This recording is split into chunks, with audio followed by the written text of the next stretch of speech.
there's a lot of mobility in this composition. Something you want to do when you want to avoid fighting against an AOE comp.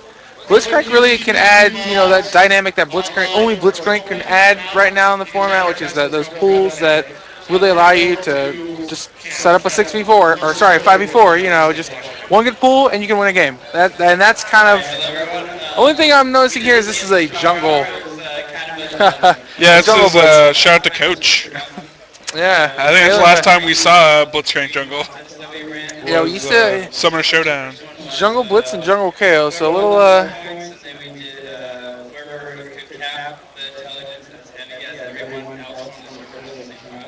Well, looking at these team comps, really team fight advantage completely on uh, the other side here. Except for they kind of have if they come out of their lanes pretty good, V4V has a pretty good shot yep. at putting a lot of lanes because they have a lot of poke, they have a lot of like again like you said you can get that blitzcrank grab and pull people out. You also have the RE charm. There's a lot of chances to really pull enemies out if they're caught sleeping, but just straight up team fight, probably going to be Team GGEsports that comes out on top in most cases. But it will be interesting to see how these teams line up here. If we see any early engagements, Blitzcrank usually does mean we will see some sort of early invade or some shenanigans happen here. And we've seen some interesting things from each team when it comes to level 1. Usually we're going to see some sort of advanced warding. I really like this, especially at the early stages of the game, because if you somehow give up advantage at level 1, it's going to be really hard to get it back. And by the way, if you're just now tuning in, that means you're probably watching our YouTube VOD, and we are here at Lanfest. They're about to go into the raffle, which means we're going to be casting right through it. And there'll probably be a lot of people cheering, and that's for the game. It's not for the raffle prize given by the awesome sponsors here. It's for the game. Everybody's watching this League of Legends.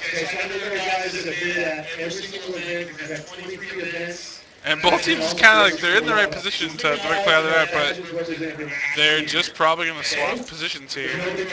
So we're going to see a real strong blue invade here, and we're also going to see a red invade. The one thing I would critique V4V if you're going to go do this jungle path, if they did, they should have awarded their red or some sort of buff, their blue to check too. Well, they did award their blue. Here. Okay, they did award their blue. Okay, they're good. Which is where they would think that a potential invade would come in. Or I guess if you invade quick enough, you might force the enemy to go to their blue, so having that vision there. What I would recommend is that V4V actually send Jace 1v2 bot. Actually, I would send him back right now. And then I would send Alley Cat and Blitz top just to start this off right here. Especially if you're going to go for the full invade. As it stands now, they're going to be late to lane. They're probably going to miss out on some experience, and they're actually going to have a disadvantage. Yeah, I mean, and that's just purely because they took as long as they did. They delayed it a little bit too long, which would be good if you, like you said, if you're going to try to do some type of... we're going to have Short Ace run right into Rogue Master. We're going to trade a little bit here, but if Short Ace turns around here, he has tears, though. He doesn't have his bandage shots, though. Throws his tantrum, tries to get a kill off. First blood is going to go to Jace. The question is, will Wukong be able to convert anything out of this? Dives in with one kill. Will he get the second one flash over? And Jace actually turns around and runs right towards him. I have to believe that was a mistake. Yeah, and Fina auto-attacked. And a trade in under mid tower. Everybody decided it's time to die. Miss Alicat already really low here. Flashes after the ignite. Will she be able to slide? She is triggering a health flash. She should be able to do it. Shield could come up anyways and save her, but apparently that was the time everybody decided to throw down. No one they were just like bloodthirsty. They want this game over quick. They're like, hey, I'm going to win something big in the raffle, or am I going to make some plays and get some applauding? Who will know? Right now, though, I think that the exhaust there was epic in a sense. It was well timed. The exhaust went down before the ignite triggered, so I like it actually getting away quite low. I feel like I don't even know. I don't know quite if she used the exhaust there, but it was good insurance on top of just to help protect herself from falling there. Oh, taking a lot of damage right there. A lot of good poke coming in from Damus right now. Typically we've seen Damus on Ezreal, but this time switching up towards that Kaylin. But Nunu continues a mainstay in this bottom lane here. Blood boiling up. Give that little extra attack speed with that natural auto attack range, but taking that turret shot, not a good trade for her right there. And V4V will go ahead and get his own blue here. The most dedicated volunteer. Okay, so this is to our staff. We have lots And of we remarkable might make an staff. appearance. He's going to walk Each right of over us this are board. So work all over the we're going to know map. that Caitlin We Lulu's have going to know two something up. He's got to be kind of careful. He doesn't have that much hit graphic teams. points. There was a handful of And he's going to be going in without the rest of the dogs that team. just give it to because like how can you be He's better gonna than that guy? maybe Well, fire grab. Oh, he will get the grab. that guy. A But lot of not decent really. follow-up, but they weren't quite in range to follow up the way they would have wanted to. So it looks like we actually will have a pause here. Dealing with some flaky networks, network modems. And it does look like we have quite a bit of lag going on. It You looks would like think, the you would, network guy getting some love here at Lanfest. you would think with everybody not playing games right now. Down to Sacramento to do a I mean, who project knows? there. Someone's Maybe computer get could some have crashed. support to do That's on it. them. So, So most dedicated we look over Lanfest here in the top volunteer. lane. It's kind of interesting. Jace typically has a pretty good time in the top lane, but he's against Wukong with double buff and some extra early items from that the big trade skirmish that they had down in the top jungle. So it's gonna be interesting to see how well Evil Cookie is able to deal with Jace now with that early advantage. And headshot on online against Alley Cat. One more shot. Davis is going to be able to pick that up. And now they're turning on to Frost. Frost is very, very low here. Mana Shield not actually giving that much help. Although, oh, and there is a kill up top finally. There it is, double buff against the Jace here.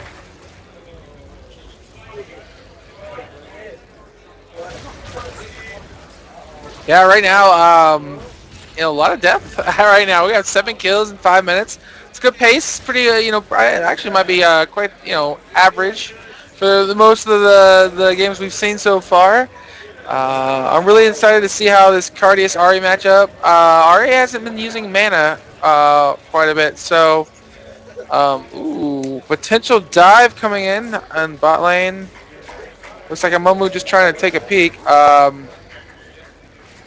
But yeah, I want to see if Ari's going to go pretty hard at 6. Yeah, it looks like he might decide to do it, but Graves shows up just in time to back them off out of this.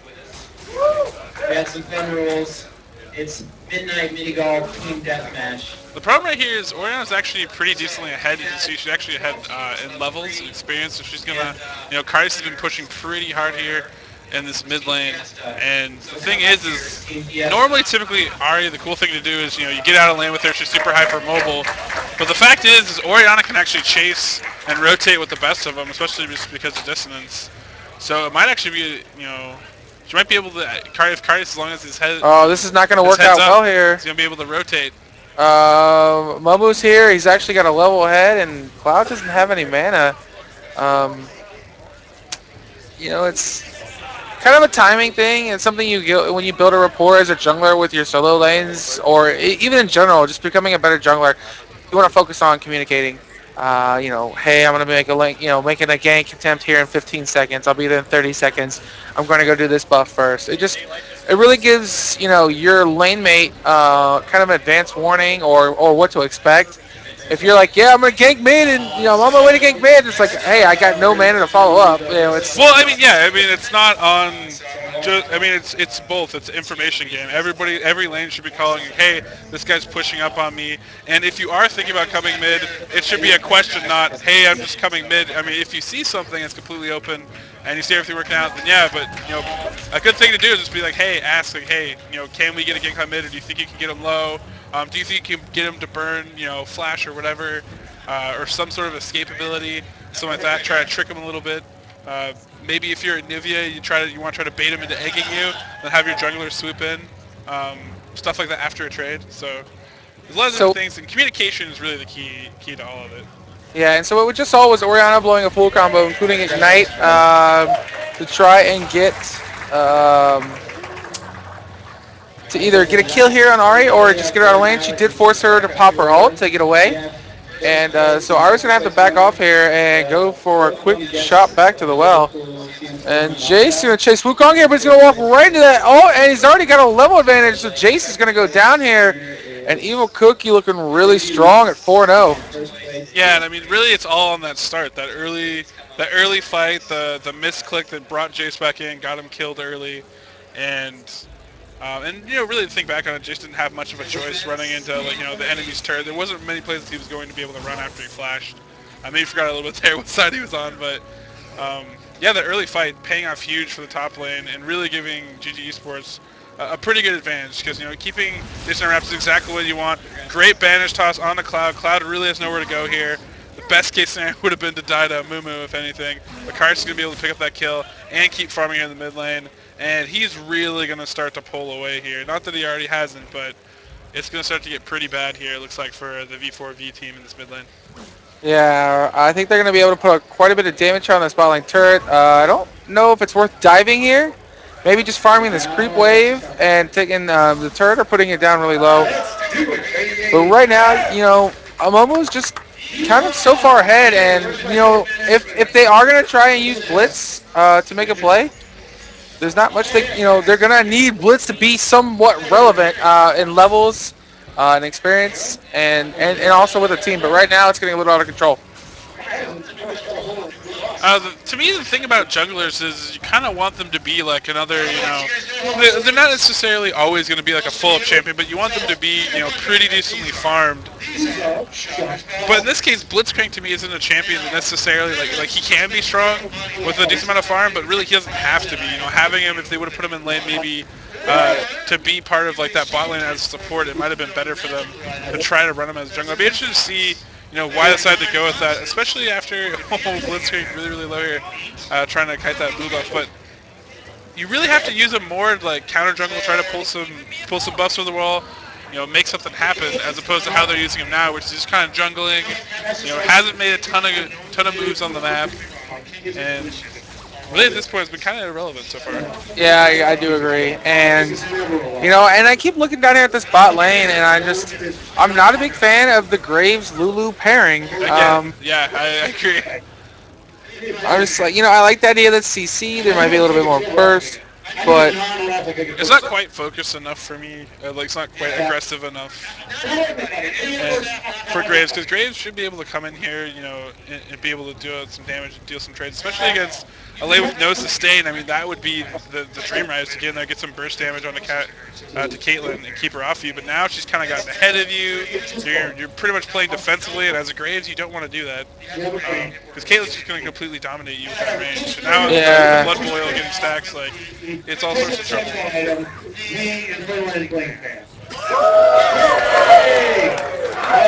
So nice cheer for this big play that's about to go down. I think Cardius is gonna pick up a kill here in mid real soon. He's looking pretty solid right now. He's really just fishing for his ult, so he can use his ult on Cloud. Frost coming in here, flashes in, great.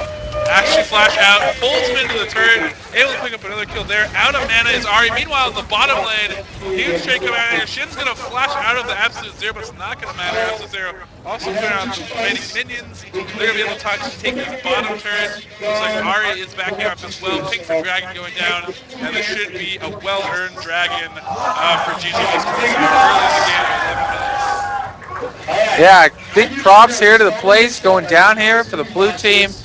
Setting up that kind of that quad gank here on bot. They're gonna convert that into a dragon. Just things are looking good.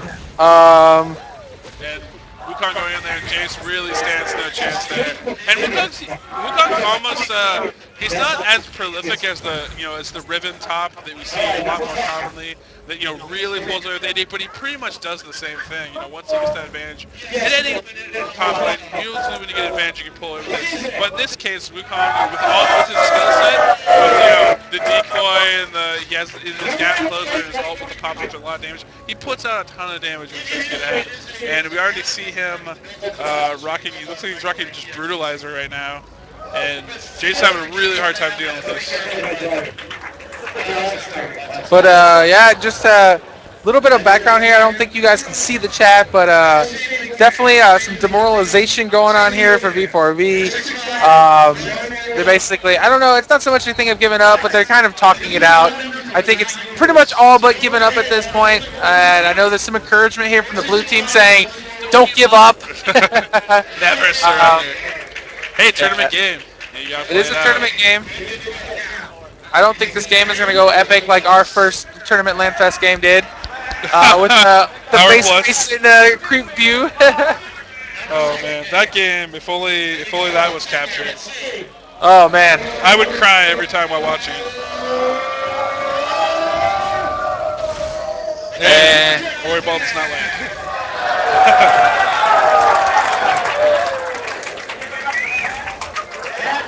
So it looks like bottom turret's been cleared out. They have pretty good, but the thing is, like, it's typically when you take the bottom turret, you might see them rotate to other lanes, but in this case, Nunu actually getting caught out a little bit here. But Kalen looks like it's going to come in from the side. But when you get this far ahead, it starts to get to the point where your 2v2 actually can't hang out in lane. And then after that point, oh, nice little grab over the wall, flashes back over, gonna be able to take out Alley Cat. Mumu cleaning that up after the banish toss, and Lulu's basically hung out to dry here. It looks like I've got the clap doing some little zone denial right there, flashes over the wall. Gets the slowdown. I don't think they're actually going to be able to kill here, but a Mumu amazing banish toss over the wall, and Charm actually in the direction of Cloud is probably a misclick. Oh, great grab over the wall. Mumu tries to get there, get the kill, but he's not going to be able to do it. Pretty and stellar. Some fun being had now at this point in this game right now. little action here from Rogue Master. I think we've seen a lot of characters that the players aren't super familiar with. I say this not to be disrespectful to the player. I'm seeing a little like some where they're not used to these matchups.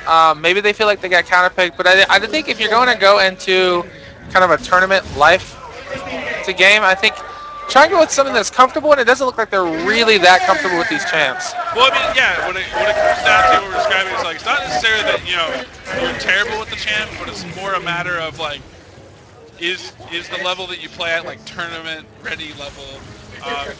Champs that have a lot lower. Oh, there's nice little kill there by Cars, but a lot less risk to how they play. For example, like Oriana is one of those champions where she's actually pretty safe in lane, but if you're not really good with her combos or being aware where the ball is, you can mess up her ult a lot of times. Can look pretty silly and waste a lot of damage. Champs that are like easier to play, the Rises of the world. Sometimes those are just or safe champions. Like a lot of players like to play top Yorick. That's pretty safe in a lot of matchups. Those are the champions that sometimes you just want to stick yourself with. Or, whatever you've played the most, whatever you have most experience with.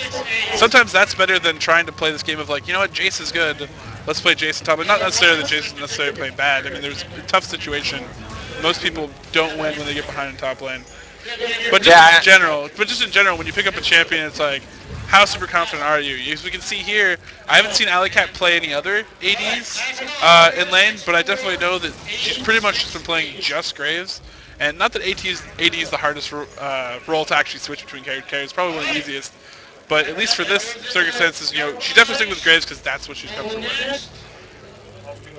By the way, mad shout outs to our good friend Kelsey. Hey Kelso, she is going over these raffle tickets while these players are playing out this bracket match here. It's really important that we get this done as we don't know how long the raffle's going to go. Oh, half health already. Alley Cat, one combo. Great banish toss again over the wall. Shorter ace has been putting on a clinic for Mumu bandage tosses right now. Really, really getting behind enemy lines with them. Using some good angles on there. I've got the clap is actually going to be pulled underneath the turret, but it's not going to be enough. No mana actually sitting on Blitzcrank currently.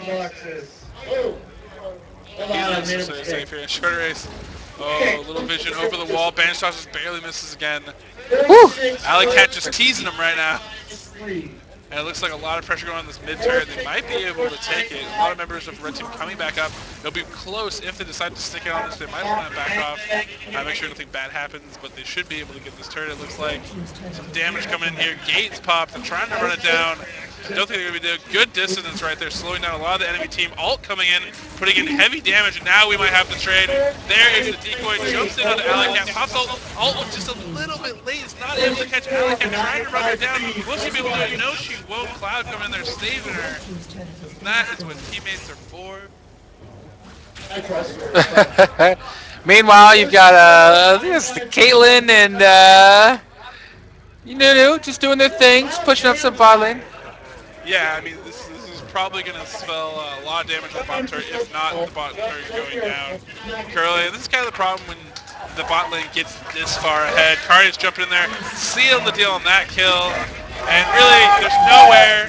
I don't know. GGEsports has built a good enough lead here now. There's nowhere really that V4V can hang out and not be under threat. And GGEsports is really closing this out hard right now. We're sub 20 minutes, and they're already into the inhibitors, already in the backfield, just dealing damage, killing people, trading like crazy. And looks like Damus, just feel really comfortable here with the Caitlyn. Farmed really well this game. I think this is going to be great for confidence going into the finals. That's going to be here very shortly. So, congratulations here going out to both teams really. But the team that's going to move on here is going to be GG Esports.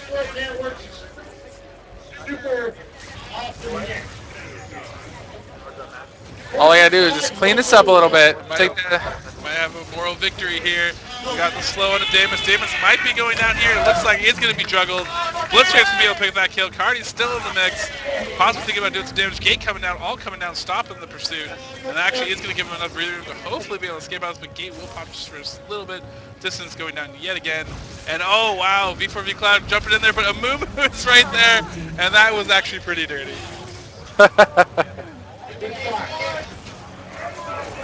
Little style points the there. grab back onto Carlos. Will he be able to live? He's putting out a lot of damage to his life so far. But he is finally going to be final shutdown. Double kill right after Evil Cookie's been wrecking face after that good start. And familiar sight, Jace running for his life, and that's the triple kill. And this should be closed out pretty soon. So again, congratulations to GG Esports. Third place finish. Great run through the losers bracket for V4V. Yeah, I mean, really they actually played some good games. Actually had a good comeback game the last game against Juice. Stellar game. But now we'll be moving on to the finals of Lanfest. Yes, we will. GG